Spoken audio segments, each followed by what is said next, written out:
यहाँ का निराला है ना, साइंस सरकार का काम ही निराला है। मिनिस्टर कह रहा है ओके, डीसी ने एनओसी भी दे दी, थानेदार कह रहा है मैं नहीं मानता। 12:30 बजे 1 बजे के करीब कोई 25 मोबाइलें और उन्होंने आके धावा बोला, हमारी कोई 20, 22, 23 गाड़ियों को शीशे तोड़े। हमारे ये राव आजम साहब ये मौजूद नज़र आ रहे हैं, ये ब्रिगेड थाने में इनकी वीडियो भी मौजूद है, ये गिरफ्तार किए गए, ये वर्कर भी हमारे ये भी गिरफ्तार किए गए। 12 लोगों के साथ इनको अरेस्ट किया गया, गाड़ियाँ तोड़ी गई, पूरा कॉर्डन कर दिया गया।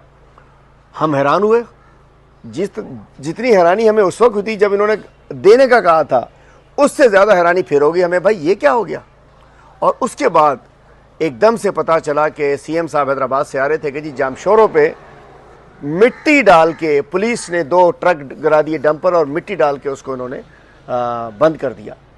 उसके बाद जो हम कह रहे हैं ना कि इन्होंने हमारी सिंध की लाज, अजरक और टोपी की इन्होंने लाज नहीं रखी। जिस सीएम ने यहाँ हर जगह अजरक और टोपी पहन के रखी, वो हैदराबाद से भी अजरक और टोपी पहन के आ रहा था, लेकिन उसको मोटर पे बंद करा दिया गया इस सिंध पुलिस ने, सिंध हुकूमत के ज़रिए। उसके बाद वो गए मुनीराबाद से, आपको पता है ये कोहिस्तान के पहाड़ी इलाकों से होते हुए, उनके रास्ते पता नहीं थे, उनकी स्क्वाड थी, उन पहाड़ों से होते हुए झिरक पहुँचे। झिरक से फिर वो ठट्ठा के 7 जगहों पे, वहाँ कहीं पुलिस खड़ी थी, कहीं रोड खोद दी गई थी, कहीं बजरी डाली गई थी।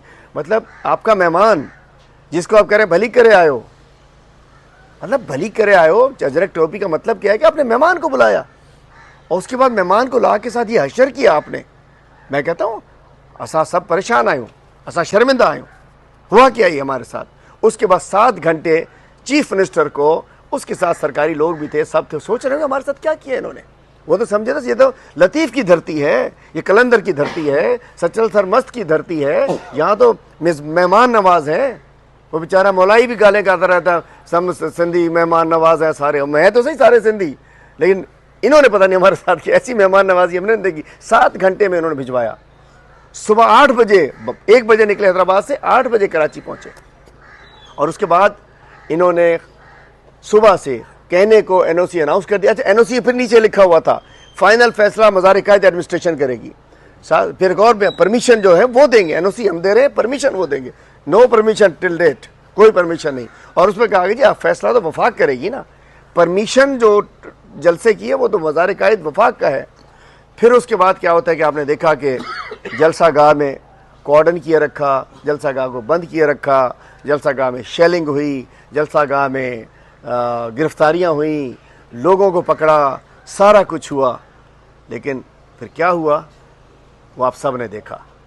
क्या हुआ वो मंजर सब ने देखा कि पाकिस्तान की हिस्ट्री में, दुनिया की हिस्ट्री में, बग़ैर स्टेज, बग़ैर साउंड, बग़ैर लीडर, बग़ैर लाइट्स और बग़ैर लीडर एक लाखों का मजमा वहाँ पहुँच गया ग्राउंड के अंदर शहर से। हमने इस बाग़ जना को आवाम को भरते हुए देखा। जलसा नहीं हो रहा था वहाँ, क्योंकि जलसे के तो लवाजमात ही नहीं थे। ये भी देखा सबने कि अल्हम्दुलिल्लाह लाखों लोग कराची की में उस वक्त रोडों की रस्तों पर थे।